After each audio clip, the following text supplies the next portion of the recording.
Bonjour Raphaël, ça va très bien, merci. Et toi? Eh Pour ton bien, ça retour. va.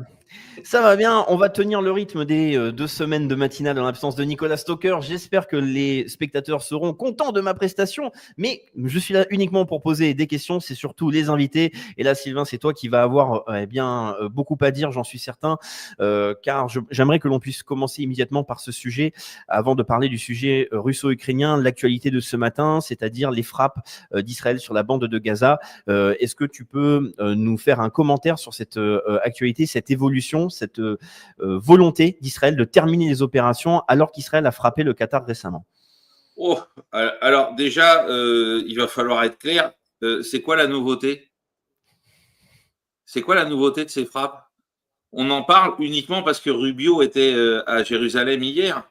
Je rappelle que si vous suivez sur différents canaux, Telegram, etc., ce qui se passe dans la bande de Gaza, en Cisjordanie, au quotidien, ces frappes, elles ont lieu tous les jours. C'est-à-dire que là, elles ont été juste un petit peu plus puissantes, semble-t-il. Elles ont eu lieu vers 3h30 du matin. On n'a pas encore un débriefing complet de l'étendue des dégâts, du nombre de victimes, parce que bien évidemment, il va falloir déblayer les rues, sortir les cadavres, les blessés, etc. Mais moi, je rappelle aux téléspectateurs que c'est des frappes qui ont eu lieu dans une continuité. Elles sont, semble-t-il, plus importantes en termes de nombre d'impacts, etc. Mais il y a des frappes tous les jours sur la bande de Gaza. La réalité, c'est celle-là. C'est-à-dire que là, bon, voilà, il y a Rubio qui était là. Alors du coup, il y a des gens qui en parlent un peu plus en faisant un rapport éventuel de causalité. Tiens, il est venu, alors on lui a montré qu'on était capable de désobéir à d'éventuelles consignes pour lever un peu le pied, et donc on en a remis un coup très fort pour montrer qu'on était, entre guillemets, les faux chefs, puisque toutes les bombes qui tombent sont des bombes américaines. Donc c'est un peu paradoxal si c'était ça le message que voulait envoyer le gouvernement Netanyahou à Marco Rubio et à Donald Trump. Mais maintenant, la réalité, c'est que ces frappes sont quotidiennes. Elles font en moyenne, et c'est terrible à dire, puisque bon, on est dans la phrase de Staline, un mort c'est un drame, des centaines de morts c'est des statistiques. Elles font en moyenne 90, 100 morts par jour. Il faut que les gens aient conscience de ça.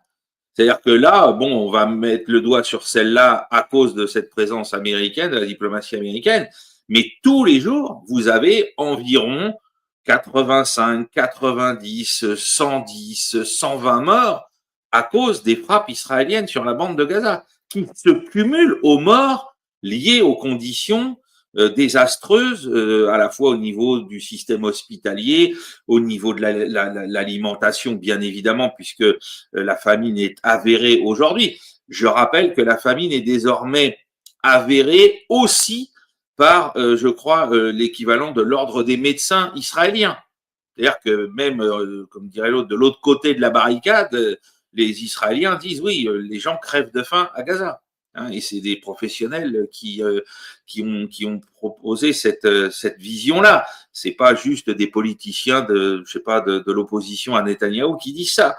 Donc tout cumulé, j'imagine que maintenant on doit atteindre les 150 morts au global par jour dans la bande de Gaza, entre les frappes et puis ceux qui meurent des conséquences de la famine et du blocus, puisque l'aide alimentaire ou l'aide médicale continue d'être acheminée de manière complètement insuffisante.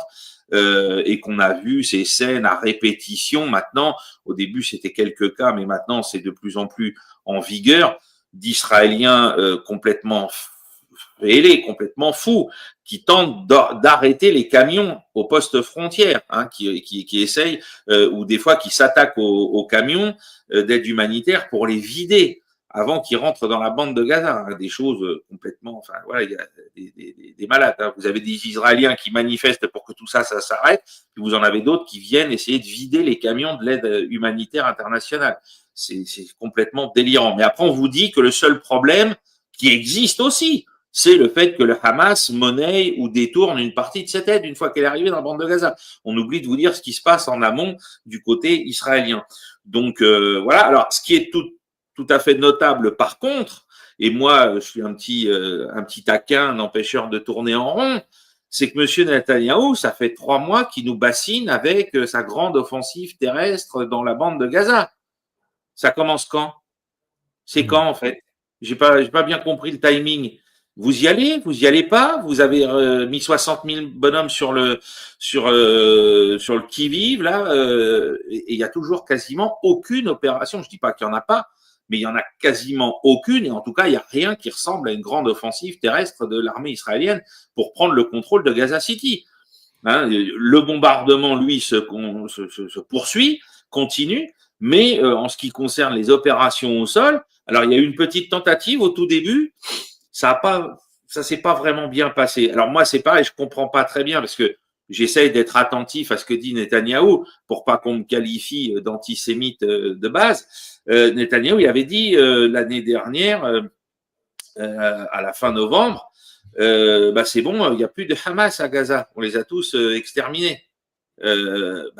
Alors attends, je comprends pas. Tu les as tous exterminés, mais 6 ou 7 mois plus tard, tu planifies une grande offensive terrestre pour t'emparer de la bande de Gaza, et la première fois que tu tentes d'y aller, tu te fais prendre dans des embuscades où il y a encore des soldats israéliens qui sont tués, blessés. On a même eu cette crainte côté israélien qu'il y en ait certains qui soient capturés, ce qui aurait encore augmenté le nombre de prisonniers entre les mains du Hamas à négocier avec le pouvoir israélien contre des prisonniers palestiniens qui sont retenus en Israël, dans des conditions, je le rappelle, qui sont tout à fait déplorables et documentées par les ONG, hein, parce que c'est vrai qu'on en parle très peu, et puis ça date pas du 7 octobre.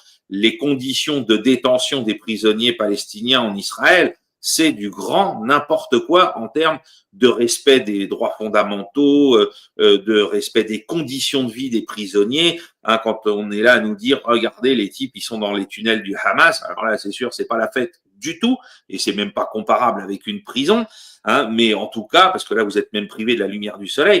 Mais enfin, dans les geôles israéliennes, c'est pas la fiesta non plus pour les Palestiniens qui sont là, et des fois sans procès, sans procédure, de rien du tout, sans même une traçabilité en termes de justice au niveau des cours israéliens. Enfin, c'est vraiment lamentable, et ça, malheureusement, on ne le documente jamais assez. Et on l'a vu d'ailleurs avec le cas particulier il y a quelques semaines de Ben Gvir, là, la bave aux lèvres, hein, le ministre de l'Intérieur israélien, qui a été carrément insulté Marwan Barghouti dans sa cellule.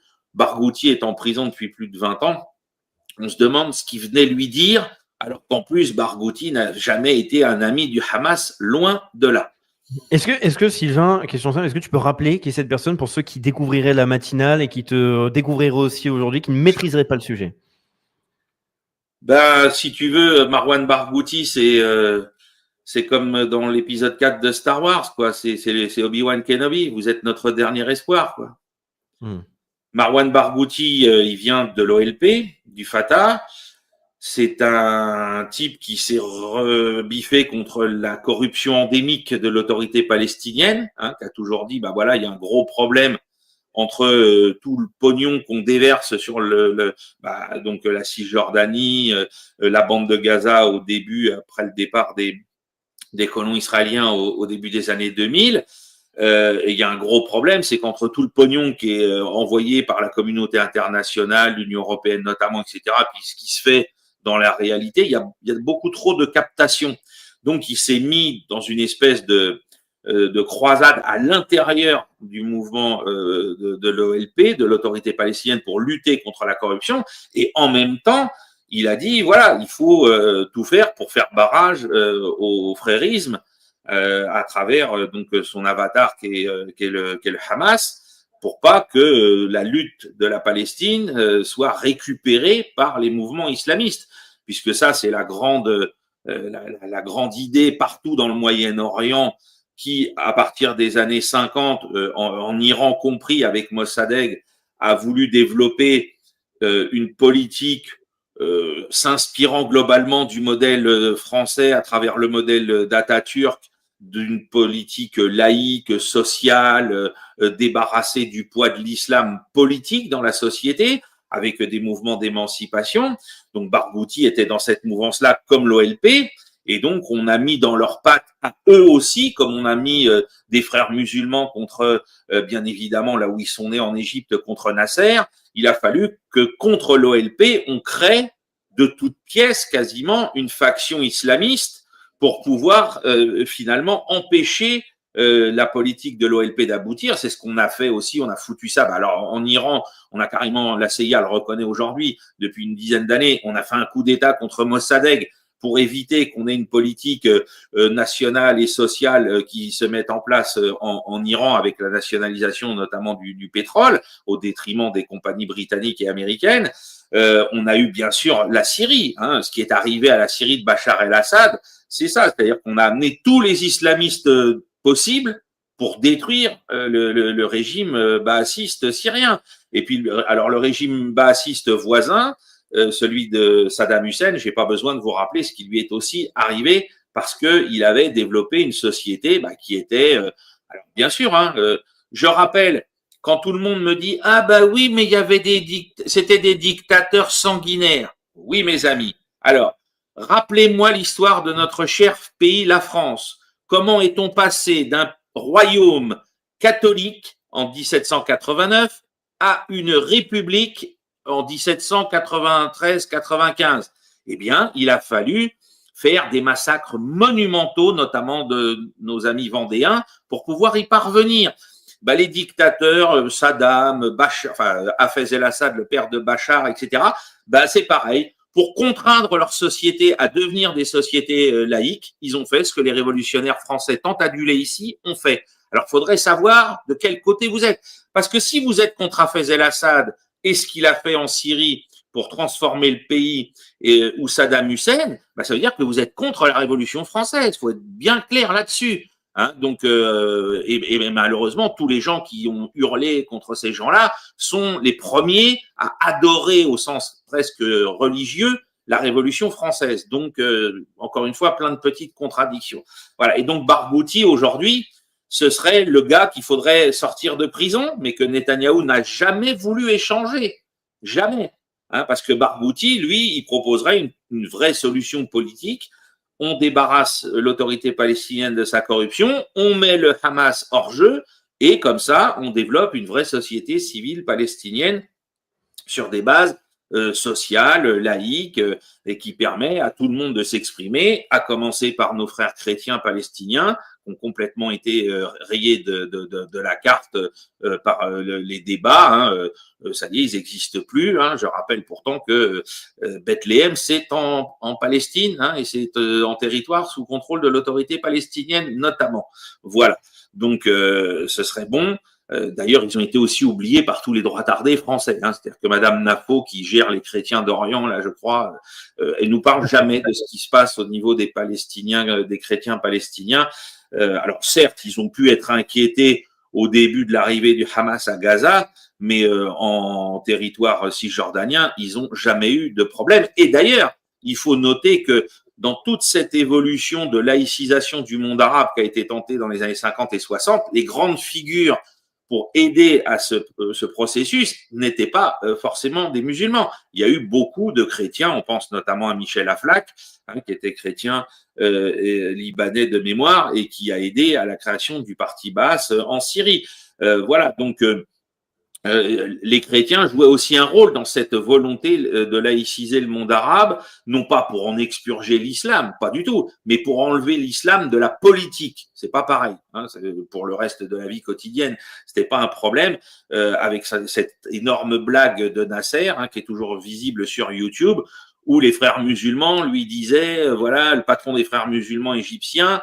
Donc, je crois à l'époque que c'était le père ou le grand-père de Tariq Ramadan qui était venu le voir pour lui dire voilà, faudrait peut-être rétablir le port du voile dans toutes les villes du Caire, d'Alexandrie, etc. Et Nasser, il dit oui, mais pourquoi tu veux faire ça aux femmes égyptiennes alors que ta fille, elle étudie aux États-Unis dans une fac? Voilà, tu veux soumettre les femmes alors que toi, ta propre fille, tu l'as envoyée au pire endroit du monde anglo-saxon. Donc voilà, il avait un peu bousculé sous forme d'une blague en conférence de presse l'hypocrisie qu'il y a derrière tout ça. Et on voit que les frères musulmans, je renvoie aux travaux de Youssef Indy, c'est des gens qui sont quasiment depuis le début contrôlés et dans la main et toujours contrôlés par les services secrets britanniques. Alors, pour parler de cette partie des pays arabes, on a aussi cette actualité. J'aimerais avoir ton analyse pour clôturer aussi après cette partie sur le Moyen-Orient. On a quand même eu Israël qui a frappé la capitale du Qatar, qui a fait la frappe à Doha. Et là, nous avons maintenant une réunion d'urgence, un sommet organisé, un sommet dit arabo-islamique d'urgence, où on a donc les États arabes et les pays membres de l'OCI qui veulent se réunir pour pouvoir répondre à l'attaque israélienne. Attaque israélienne qui d'ailleurs à la fois a apparemment ruiné les négociations, mais on a Marco Rubio qui demande des négociations absolument immédiates. Comment analyses-tu un petit peu je suis obligé de rigoler parce que ça n'a aucun sens, mais comment analyses-tu surtout la réaction des pays arabes à venir, parce que cette frappe au Qatar, c'est quand même un acte majeur d'agression. Oui, c'est un acte majeur d'agression. Alors, ça pose beaucoup de questions sur la façon dont les pays arabes se sont comportés pendant cette agression. Parce que d'un point de vue, semble-t-il, technique, j'ai pas encore de vérification, on les aura un jour, hein, mais les avions israéliens, vu la taille du Qatar, ils ont même pas eu besoin de survoler le Qatar pour frapper. Ils ont tiré vraisemblablement, je dis bien vraisemblablement, depuis le territoire saoudien. Donc c'est quand même un comble. C'est-à-dire qu'ils ont survolé j'en avais parlé dans le bulletin la semaine dernière, ils ont peut-être survolé une partie de la Jordanie sans trop de problèmes parce que le roi de Jordanie, notre ami Star Trek, les laisse faire un peu tout ce qu'ils veulent. Je rappelle, hein, le roi de Jordanie, vous vérifierez, joue un petit rôle dans des épisodes de Star Trek. Hein, c'est pour ça que je l'appelle comme ça. Voilà, il est lui-même pilote de chasse, hein, par contre. Hein, c'est pas. Ah oui, non, je crois qu'il est qualifié sur F-15. C'est pas rien. Mais donc, lui, il les laisse toujours faire ce qu'ils veulent, ça pose pas de problème. Mais ensuite, après, est-ce qu'ils ont longé la frontière entre la Jordanie, l'Arabie Saoudite, pardon, et la Syrie et l'Irak pour être dans le flou international et ensuite tirer depuis au-dessus du Golfe Persique? C'est pas très clair, mais en tout cas, tous les systèmes de défense anti-aérien qui sont en Arabie Saoudite étaient éteints. Alors, ça pose tout de suite le problème dont on parle souvent en termes de souveraineté. Vous avez acheté du matériel américain, il y a des clés de sécurité en backdoor. Les Américains les éteignent quand ils veulent. Hein. Même si vous les ont vendus en argent sonnant et trébuchant, s'ils veulent couper le contact, ils coupent le contact. Hein. C'est ce qui peut se passer, on l'a assez dit sur les F-35, mais ça peut se passer sur tous les matériels américains. C'est-à-dire là, non, eux, on veut pas qu'ils puissent s'en servir, on coupe. Voilà.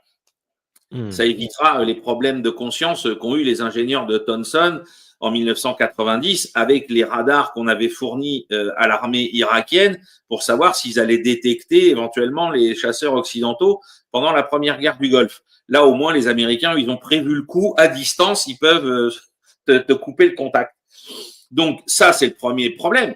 Et d'ailleurs, au cours de ce sommet, je regardais ça hier soir avant d'aller me coucher, le camarade Erdogan a dit à tous ses camarades arabes, j'ai du matériel à vous vendre qui vous évitera d'être dans la dépendance des États-Unis. Et on comprend d'ailleurs, et c'est aussi très intéressant, pourquoi Erdogan n'a jamais acheté de batterie antiaérienne américaine et qu'il est doté en S-400 russe. Parce qu'il sait que les Russes, c'est des gens honnêtes, ils te vendent le matériel et puis voilà. Alors peut-être qu'il est moins performant que celui que eux ont conservé, ça peut être dans le deal, mais ils n'ont pas une clé à distance pour te dire c'est fini, tu peux pas t'en servir. Donc il y a une grosse problématique de la souveraineté des États arabes qui a été violée au-delà de celle du Qatar. Il y a cette histoire complètement, je vais faire mon Chirac abracadabrantesque sur alors ils avaient prévenu les Américains avant ou pas? Donald Trump, ah oui, mais ils nous ont prévenus, mais en fait, les avions étaient déjà en l'air. D'accord. Oui, mais alors, attends, Donald, les avions, c'est les avions américains, c'est des F-35. Pourquoi t'as pas coupé? Pourquoi t'as pas dit, non, là, oui, mais parce que vu que c'est des Israéliens, eux, ils ont un deal spécial d'achat des F-35 par rapport à tous les autres. Ah, d'accord, ok. Et puis après, il y a un autre problème, c'est que la frappe, elle a rien fait. C'est-à-dire qu'on visait une délégation du Hamas et il n'y a pas de mort. Il n'y a même pas de... Alors si, je précise, dans la délégation, il n'y a pas de mort. Il y a des gens, semble-t-il, on m'a corrigé sur veille stratégique, il y a eu des victimes collatérales qui n'étaient pas les gens visés directement, et paix à leur âme. Mais en tout cas, les types auraient été prévenus. Alors, il y a deux possibilités. Il y a des gens qui disent que les gars du Hamas, ça allait être l'heure de la prière. Ils avaient laissé leur téléphone dans la salle qui a été frappée et ils étaient partis à la mosquée, juste à côté. C'est comme ça qu'ils en ont réchappé. Et d'autres disent que c'est parce que les services turcs, donc via Erdogan, eux, ont vu les avions israéliens d'une manière ou d'une autre. Peut-être ont-ils survolé le sud de la Syrie? C'est une question qu'il faut se poser. Puisque aujourd'hui c'est accès libre pour les Israéliens au-dessus de la Syrie, hein, ils font ce qu'ils veulent, matin, midi et soir. Et donc les Turcs, qui ont des radars aussi, pas seulement en Turquie, mais dans le nord de la Syrie, dans la région d'Idlib, auraient vu les avions et auraient prévenu les Qataris et eux auraient prévenu les types du Hamas pour qu'ils s'en aillent. Ça reste voilà encore à éclaircir. Mais en tout cas, c'est une frappe où vous avez une violation du droit international qui est concomitante avec l'histoire du survol des drones en Pologne et qui provoque absolument pas la même nature de réaction. C'est-à-dire, bon, la Pologne, Troisième Guerre mondiale, Israël frappe un État souverain, le Qatar, qui a même pas fait de mal à qui que ce soit là dans cette affaire. Ouais, bon, c'est pas bien. Sujet suivant. Mais non, mais vous vous foutez du monde, c'était magistral. Mais en tout cas, le but, c'était d'éliminer des négociateurs, vraisemblablement parce qu'on voulait en avoir d'autres, qui étaient peut-être plus conciliants ou je ne sais pas. En tout cas, là, ce qu'on a observé en termes de négociation avant cette frappe, c'est que le Hamas était prêt à accéder aux conditions israéliennes, mais que ça ne plaît pas à M. Netanyahou, parce qu'automatiquement, ça va l'obliger à arrêter les opérations militaires. Et donc, ça ne ferait que continuer de dévoiler à tous ceux qui sont encore aveuglés que Netanyahou, le sort des otages, il en a, et des prisonniers, il en a rien à cirer.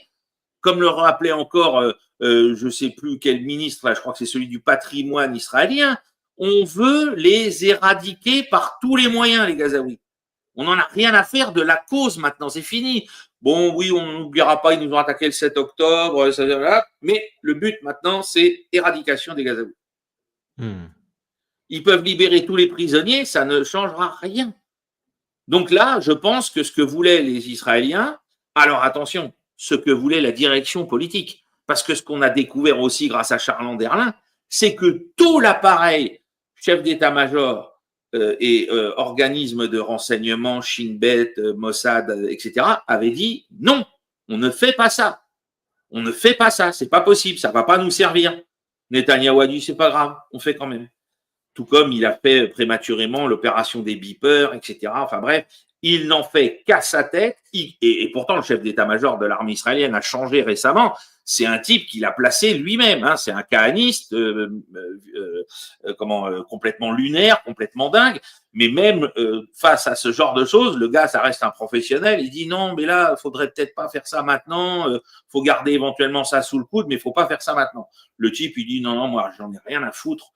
On frappe. Hein, quoi qu'il arrive, et on verra ce qui se passe après. Et ce qui est très intéressant, on a vu ce qui se passe après. Rien. Voilà. Israël a pu faire ça. Ça n'a gêné personne. Alors, je rappelle, par rapport à toutes les vierges effarouchées qui font comme si c'était la première fois qu'Israël faisait ce genre de choses. Moi, j'ai 54 ans.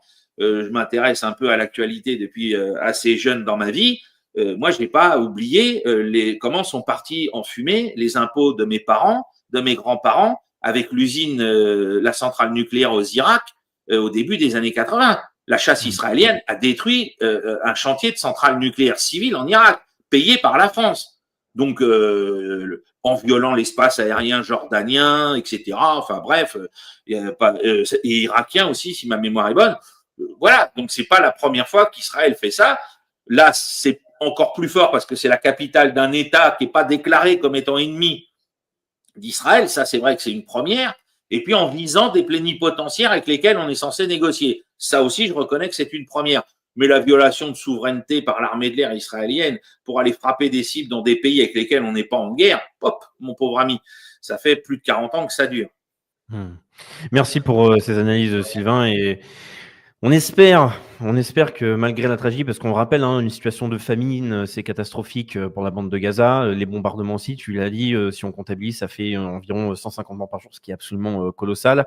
Et d'ailleurs, nos médias mainstream n'aime pas du tout en parler. On espère que cette guerre d'attrition permettra quand même de faire tomber rapidement le régime de Netanyahou, étant donné que les Israéliens se révoltent.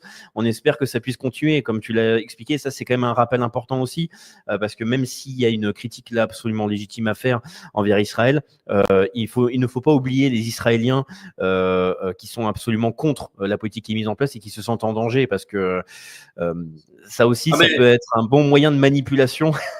Ah bah oui, enfin moi comme je l'ai reconnu au début de l'été, parce que maintenant le mur est là et on peut plus rien faire. Aujourd'hui, la question, c'est bien sûr de faire le suivi de ce qui se passe à Gaza et en Cisjordanie. N'oublions jamais la Cisjordanie, mais c'est de comprendre que malheureusement, et je dis malheureusement parce que moi j'ai toujours dit, voilà, on pouvait discuter en 1947-48 légitimement de dire est-ce qu'il fallait créer un État israélien là-bas, etc. et dire c'était une énorme bêtise et tout ce qu'on veut, je suis tout à fait d'accord avec ça. Mais moi maintenant, détruire l'État d'Israël aujourd'hui avec les conséquences que ça aurait pour environ 8 millions de personnes, je suis pas sûr que ce soit une bonne idée, sauf qu'aujourd'hui, je reconnais que Netanyahou, comme le disent de plus en plus de gens dans la diaspora internationale, eh ben, il va y arriver. C'est-à-dire que le rêve des plus fanatiques des Arabes ou des islamistes, c'est Netanyahou qui va le réaliser lui-même. C'est-à-dire qu'il va mettre Israël par terre tout seul. Voilà, on en est aujourd'hui, et c'est pour ça que toutes ces voix se sont élevées aux États-Unis, même en Europe, etc. C'est que Netanyahou est en train de mettre Israël dans une situation qui va devenir ingérable, invivable, et que cet État risque de disparaître à cause de cette politique complètement dingue qu'il mène depuis qu'il est revenu au pouvoir. Voilà. Merci Sylvain. On va approcher des 8 heures du matin et on est rien que sur YouTube. Raphaël, pour être complet par rapport à ça, je veux quand même qu'on parle de ce qui s'est passé concomitamment avec la frappe à Doha, c'est-à-dire que l'armée de l'air israélienne s'amuse encore à frapper la Syrie et les restes des dépôts ou des matériels de l'armée de Bachar el-Assad qu'elle n'a pas encore détruits depuis le mois de novembre-décembre de l'année dernière, et que ça a provoqué une réunion importante en Turquie entre le chef nominatif de l'armée de l'air syrienne qui commande pas grand-chose puisqu'il n'y a plus d'avions capables de voler ou d'hélicoptères et ses homologues turcs. Donc le chef d'état-major de l'armée turque et le chef d'état-major de l'armée de l'air turque avec lesquels ils sont entretenus la semaine dernière. Et ça, c'est très important. Parce que je disais tout à l'heure, j'ai entendu Erdogan qui était prêt à vendre des armes à tous les frères du monde musulman par rapport à ce qu'avait fait Israël pour leur permettre de se défendre sans passer par les États-Unis. Mais moi, j'ai été un des seuls la semaine dernière à parler de ça, sinon le seul. Je vous invite à la plus grande vigilance sur ce qui va se passer entre Israël et la Turquie dans les semaines qui viennent, parce que le ton monte, les frappes israéliennes en Syrie se rapprochaient à la fois des bases russes, qui sont d'ailleurs toujours là. Je me souviens qu'on m'a insulté, y compris des gens qui sont pro-russes, en disant oui, mais non, les Russes, ils vont s'en aller de Syrie. Ils sont toujours à Tartous et à l'attaquer, hein, même si c'est en effectif réduit. Les bases sont toujours là et elles sont toujours en possession de la Russie. Et il y a eu concomitamment d'ailleurs à cette discussion entre les chefs d'état-major syriens et turcs, une réunion à Damas entre le vice-premier ministre russe et notre ami Mohamed Al-Joulani, devenu Al-Chara, pour parler du devenir de ces bases. Hein, parce qu'Al-Joulani a très bien compris aujourd'hui qu'il fallait pas oublier la présence russe pour stabiliser la Syrie vis-à-vis de ce que peut faire Israël. Donc j'invite aussi nos téléspectateurs à rester très attentifs à ce qui pourrait se passer demain de très tendu entre la Turquie et Israël.